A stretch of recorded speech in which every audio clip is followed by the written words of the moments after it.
Hello everybody, I'm your host, Locum23 here, joining me back for the app Choices, Crown in the Flame, Book 1, Chapter 8, The Gilded Cage. So let's go ahead and begin. Remember folks, my voice is a little taxed, so I'm gonna try my best. Now playing as Dominic, spying on the Bartell from the outside. And didn't mean to click that, but I digress. I had no idea Prince Marco had even left the castle. He could be there already. I have to warn her. Be careful, Dom. You can't risk being caught. It's a risk I have to take. Peek back through the door. Prince Marco has promised to bring her back alive. I wonder how I'll kill her. Maybe I'll start by slicing off her. May I go now, please? Yes. Get out, you sniveling wait. Why is that door open? Someone is spying on us. Oh no. What is it? Who's out there? Sprint. We gotta go now. You and Rose sprint down the corridor. If they see us, they won't hurry. As you're running down the corridor, Rose falls. Oof. I should help her up. You stop and pull her to her feet. Not the time for a break. The doors to the throne room burst open. No one spies on me. We're almost at the end of the corridor. He sees us. Not yet, just a little more. Faster. You run as hard as you can. I think we made it. As you're around the corner, you bump into Tristan. What's the hurry? What have you been doing without me? Now's not the time. Marco's guards are after us. Quick then, hide in here. Tristan pulls aside the tapestry, revealing a hidden nook. Not bad. Apparently, I don't know every secret in this castle. Three of you hide as Marco's men run by. Damn them! Where did those traitors flee? A few minutes later. Looks like they're gone. I'll stay here and keep a lookout. You'd better head back to the rooms. You return to the room and rush to the window, whistling two short blasts for freedom. A few seconds later, freedom laughs in the window and muzzling you with his beak. I missed you too. He sure cares about you. We've been together for a long time. I should feed him a bug. You grab a bug off the wall and set it on the seal between Freedom's talon. He looks at you at profound displeasure. Brrr. Well, you know.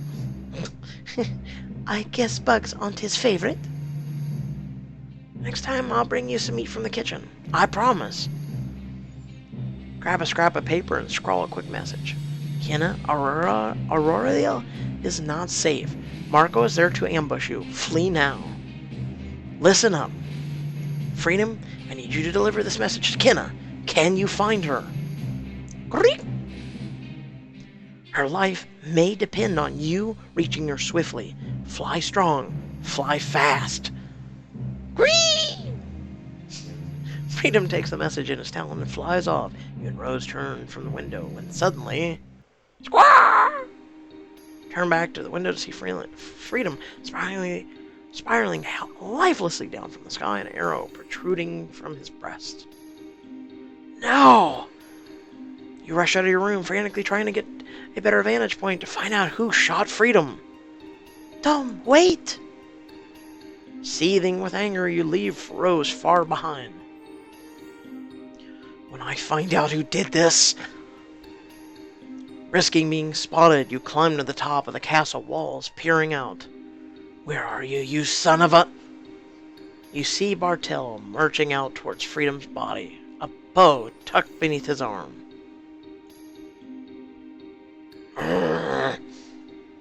Bartell pries the note from Freedom's lifeless talons and reads it. Scream! Places his boot on Freedom's body and casually presses down with all of his weight. You hear a snap.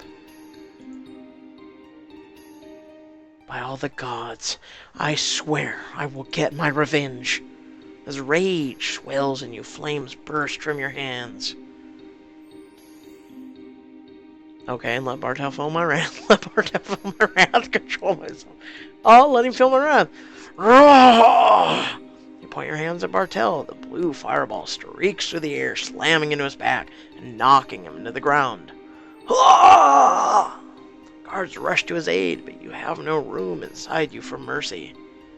For freedom! Still unseen, you let loose 2 more fireballs. The first consumes the 2 guards, cooking them alive as their armor flashes to red hot. The second throws Bartel through the air. Ah! He lands hard, his clothes bathed in flames, scrambles frantically towards a nearby garden fountain.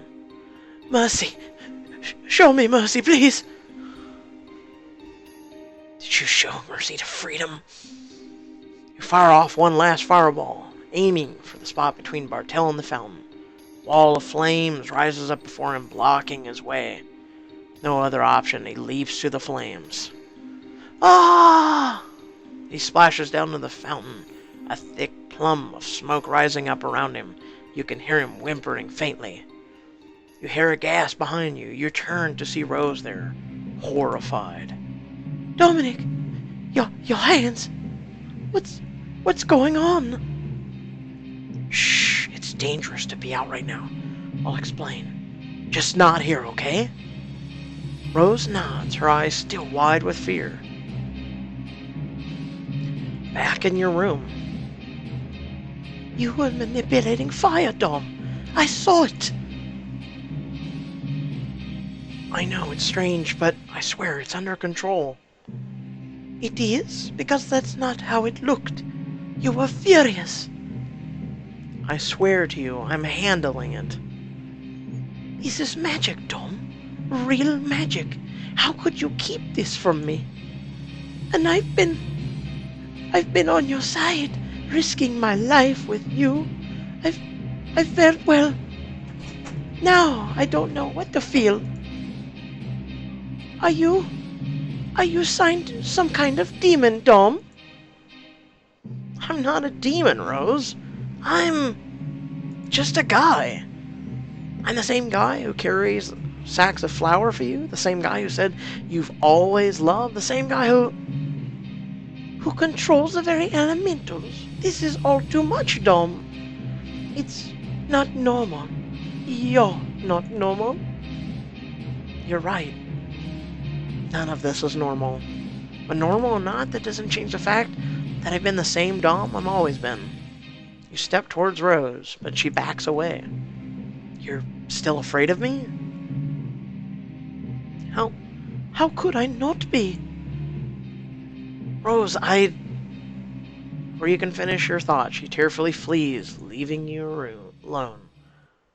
I'd never hurt you. You are now playing as Kenna. The next morning, you take a seat at the banquet table for Annalise. Where's Raiden? I figured he might be here to see us this morning.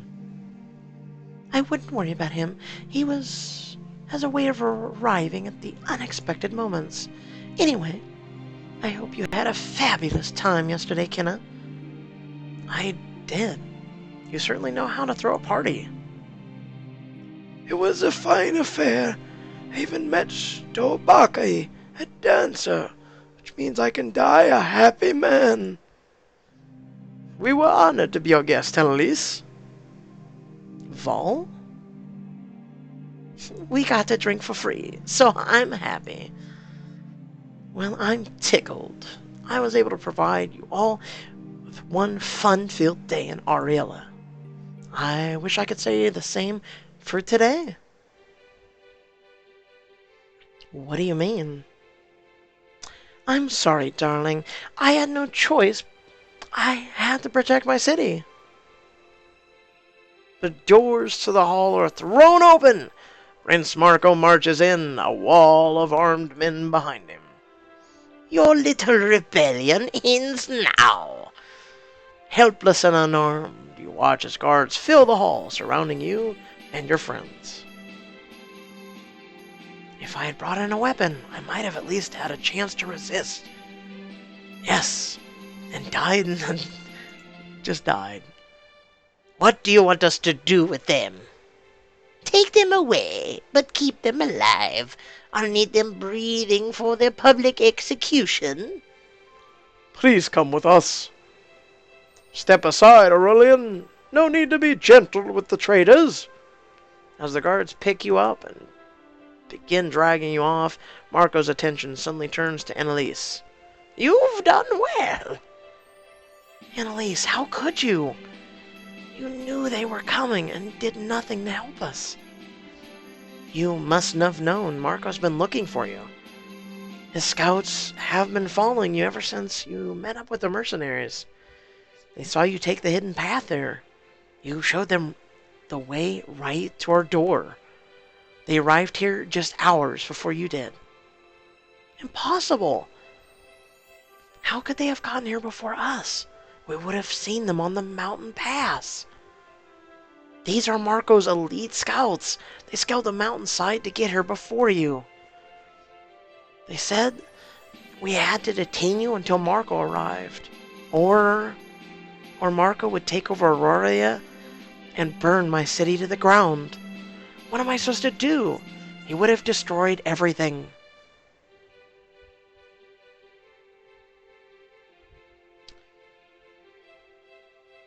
I'm so sorry, or how could you be so stupid? How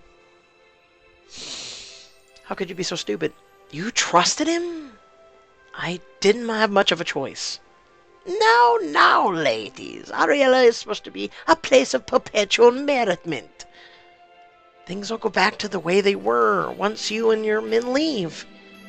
Leave? Why would we leave?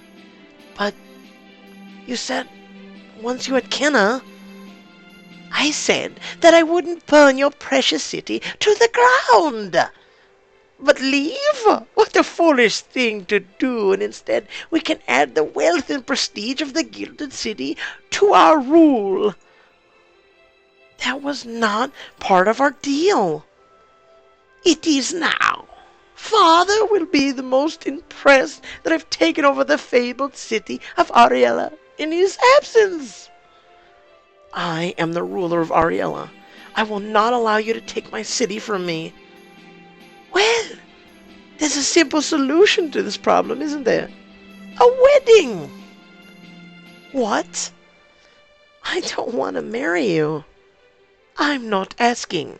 A real leader takes.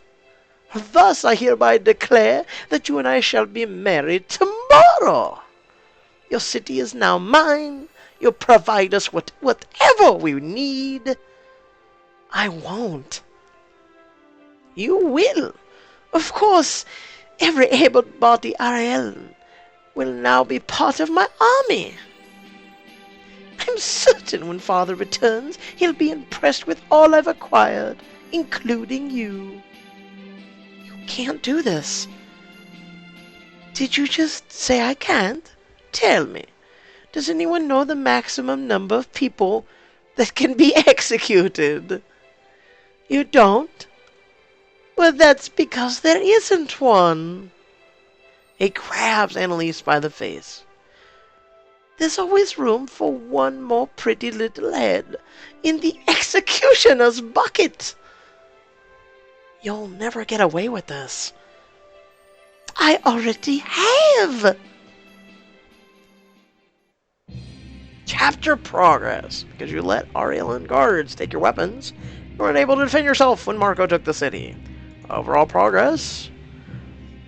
I don't think carrying a small little dagger would have done much. I'm sorry.